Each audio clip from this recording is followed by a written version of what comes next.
ಸ್ನೇಹಿತರೆ, ಇವತ್ತು ನಾವು ಗೂಗಲ್ ಪೇ ಆ್ಯಪ್ನಲ್ಲಿ ಯಾವ ರೀತಿ ನಾವು ಅಕೌಂಟ್ ನಂಬರ್ ಹಾಗೂ IFSC ಕೋಡ್ ಮೂಲಕ ಹಣವನ್ನು ವರ್ಗಾವಣೆ ಮಾಡ್ಬೋದು ಅಂತ ಚರ್ಚೆ ಮಾಡೋಣ. ಅದು ಯಾವುದಾದ್ರೂ ವ್ಯಕ್ತಿಗಿರ್ಬೋದು ಅಥವಾ ಯಾವುದಾದ್ರೂ ಒಂದು ಕಂಪ್ನಿಗಿರ್ಬೋದು ಅಥವಾ ಯಾವುದೇ ಒಂದು ನೀವು ಟ್ರಾನ್ಸಾಕ್ಷನ್ ಮಾಡ್ತಾ ಇದ್ದೀರಾ ಅಂದರೆ ಅಲ್ಲಿ ನೀವು IFSC ಕೋಡ್ ಹಾಗೂ ಅಕೌಂಟ್ ನಂಬರ್ನ ಯೂಸ್ ಮಾಡಿಕೊಂಡು ಟ್ರಾನ್ಸಾಕ್ಷನ್ ಮಾಡಬೇಕು ಅಂದರೆ ಯಾವ ರೀತಿ ನಾವು ಮಾಡಬಹುದು ಗೂಗಲ್ ಪೇ ಆ್ಯಪ್ನಲ್ಲಿ ಅಂತ ನಾನು ಸಂಪೂರ್ಣವಾಗಿ ಇವತ್ತು ಹೇಳ್ತೀನಿ. ಹಾಗೆ ನಮ್ಮ ಚಾನಲ್ಗೆ ಮೊದಲು ಬಂದಿದ್ದರೆ ದಯವಿಟ್ಟು ನಮ್ಮ ಚಾನಲ್ನ ಸಬ್ಸ್ಕ್ರೈಬ್ ಮಾಡಿಬಿಟ್ಟು ಪಕ್ಕದಲ್ಲಿರುವಂಥ ಬೆಲ್ ಐಕನನ್ನು ಪ್ರೆಸ್ ಮಾಡಿ ನಮ್ಮ ತಂತ್ರಜ್ಞಾನ ಆಧಾರಿತ ಬೃಹತ್ ಕುಟುಂಬದ ಸದಸ್ಯರಾಗಿ.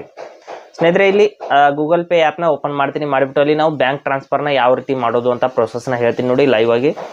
ಇಲ್ಲಿ ಗೂಗಲ್ ಪೇ ಆ್ಯಪ್ನ ಓಪನ್ ಮಾಡಿದ ನಂತರದಲ್ಲಿ ಇಲ್ಲಿ ಮೇಲ್ಗಡೆ ಒಂದು ಡ್ಯಾಶ್ಬೋರ್ಡ್ನಲ್ಲಿ ಬ್ಯಾಂಕ್ ಟ್ರಾನ್ಸ್ಫರ್ ಅಂತ ಈ ಕಡೆಗೆ ಒಂದು ಆಪ್ಷನ್ ಇರುತ್ತೆ. ಇಲ್ಲಿದೆ ನೋಡಿ ಬ್ಯಾಂಕ್ ಟ್ರಾನ್ಸ್ಫರ್ ಅಂತ. ಈ ಒಂದು ಆಪ್ಷನ್ ಮೇಲೆ ನಾವು ಕ್ಲಿಕ್ ಮಾಡ್ಕೋಬೇಕಾಗುತ್ತೆ. ಇಲ್ಲಿದೆ ನೋಡಿ ಈ ಒಂದು ಬ್ಯಾಂಕ್ ಟ್ರಾನ್ಸ್ಫರ್ ಮೇಲೆ ಕ್ಲಿಕ್ ಮಾಡಿದ ನಂತರದಲ್ಲಿ ಎಂಟರ್ ರಿಸಿಪ್ಟ್ ಡೀಟೇಲ್ಸ್ ಅಂತ ಬರ್ತಾ ಇದೆ. ಅಂದರೆ ಬ್ಯಾಂಕ್ ಅಕೌಂಟ್ ನಂಬರ್ ಹಾಗೂ IFSC ಕೋಡ್ನ ಹಾಕಬೇಕಾಗುತ್ತೆ. ಬ್ಯಾಂಕ್ ಅಕೌಂಟ್ ನಂಬರ್ನ ನಾನು ಹಾಕೋತೀನಿ, IFSC ಕೋಡ್ ಕೂಡ ನಾವು ಹಾಕಬೇಕಾಗುತ್ತೆ.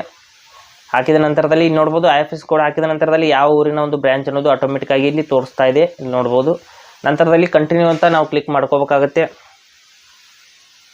ಕಂಟಿನ್ಯೂ ಅಂತ ನಾವು ಕ್ಲಿಕ್ ಮಾಡಿದ ನಂತರದಲ್ಲಿ ಇಲ್ಲಿ ನೋಡ್ಬೋದು ಅವರ ಹೆಸರು ಕೂಡ ಬರ್ತಾ ಇದೆ. ಅವರ ಒಂದು ಹೋಲ್ಡರ್ ನೇಮ್ ಏನಿದೆ, ನಾವು ಏನು ಅಕೌಂಟ್ ನಂಬರ್ ಹಾಕಿದ್ವಿ ಅವರ ಒಂದು ವ್ಯಕ್ತಿ ಹೆಸರು ಇರ್ಬೋದು ಅಥವಾ ಒಂದು ಯಾವುದಾದ್ರು ಕಂಪ್ನಿ ಅಕೌಂಟ್ ನಂಬರ್ ನೀವು ಹಾಕಿದರೆ ಅದರ ಹೆಸರು ಕೂಡ ಇಲ್ಲಿ ಬರ್ತಾ ಇದೆ. ನಂತರದಲ್ಲಿ ನಾನು ಕಂಟಿನ್ಯೂ ಅಂತ ಕ್ಲಿಕ್ ಮಾಡಿಬಿಟ್ಟು ಇಲ್ಲಿ ಅಮೌಂಟನ್ನು ಹಾಕ್ತೀನಿ. ನೋಡ್ಬೋದು ಎಷ್ಟು ಅಮೌಂಟ್ ನೀವು ಟ್ರಾನ್ಸ್ಫರ್ ಮಾಡ್ತಾ ಇದ್ದೀರಾ. ಅಮೌಂಟನ್ನು ಹಾಕಿ ನಾನು ಸುಮ್ಮನೆ ತೋರಿಸೋದಕ್ಕೆ ಅಂತ ಮಾಡ್ತಾ ಇದ್ದೀನಿ. ನಾನು 10 ರೂಪಾಯಿನ ಹಾಕ್ತಾ ಇದ್ದೀನಿ. ನೀವು ಅಮೌಂಟ್ ಎಷ್ಟು ಹಾಕ್ತಾ ಇದ್ರೆ ಹಾಕಿಬಿಟ್ಟು ಇಲ್ಲಿ ಆರೋ ಮಾರ್ಕ್ ಮೇಲೆ ಕ್ಲಿಕ್ ಮಾಡಿಬಿಟ್ಟು ಇಲ್ಲಿ ಪೇ ಅಂತ ನೀವು ಕ್ಲಿಕ್ ಮಾಡ್ಕೋಬೇಕಾಗುತ್ತೆ. ಕ್ಲಿಕ್ ಮಾಡಿಬಿಟ್ಟು ನಿಮ್ಮ UPI ಪಿನ್ನನ್ನು ಹಾಕಿಬಿಟ್ಟು ನೀವು ಪೇಮೆಂಟನ್ನು ಮಾಡಿದರೆ ನಿಮ್ಮ ಪೇಮೆಂಟ್ ಅನ್ನೋದು ಸಕ್ಸಸ್ಫುಲ್ಲಾಗಿ ಆ ಒಂದು ವ್ಯಕ್ತಿಗೆ ಸೆಂಡ್ ಆಗುತ್ತೆ.